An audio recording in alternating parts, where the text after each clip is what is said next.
Oh!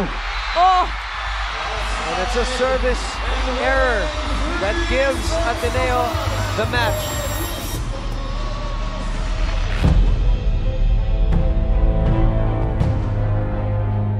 To be a Lady Eagle means to be, as we always say, heartstrong. It means that no matter what, tambak man or lamang, we keep fighting. And even in training, kahit gaano kahirap yung papagawa sa amin ni Coach, kailangan namin labanan.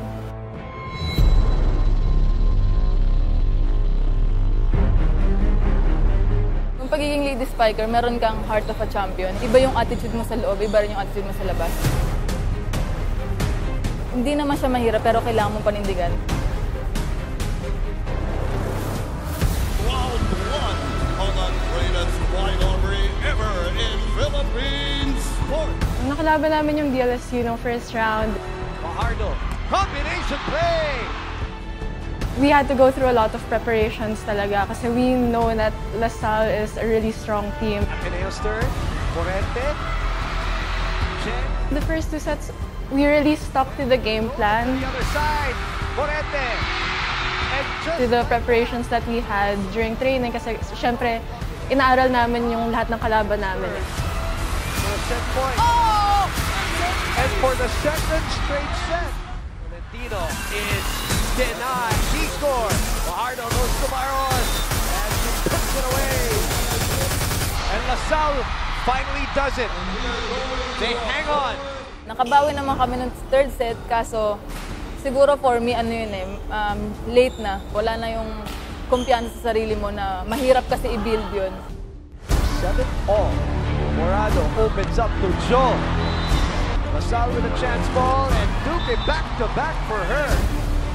And Copico taking advantage.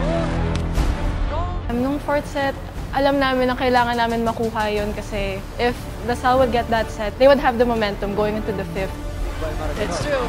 Oh, Miss Morente saving that play. So we really had to push ourselves to get that set. yung Ateneo Lady Eagles kasi, alam ko talaga palaban sila na kahit down sila ng ilang points, marunong silang kumapit.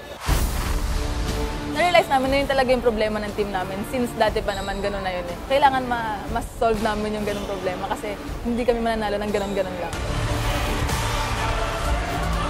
Oh! Oh! And it's a service error. When we won that match, we felt really happy that all our hard work paid off. But at the same time, we had a lot of things we had to improve on, and there were more games to come.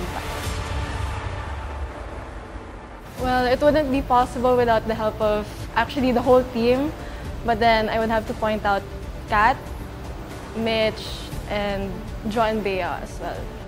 Mitch is really strong on offense, but mas reliable siya sa defense, especially when she's at the back. And then sa net naman si Kat, she's really solid as in blocking and in spiking. And si Joan Bea naman, pag pinagsama mo naman yung dalawang yun, magko-contribute talaga sila pareho eh.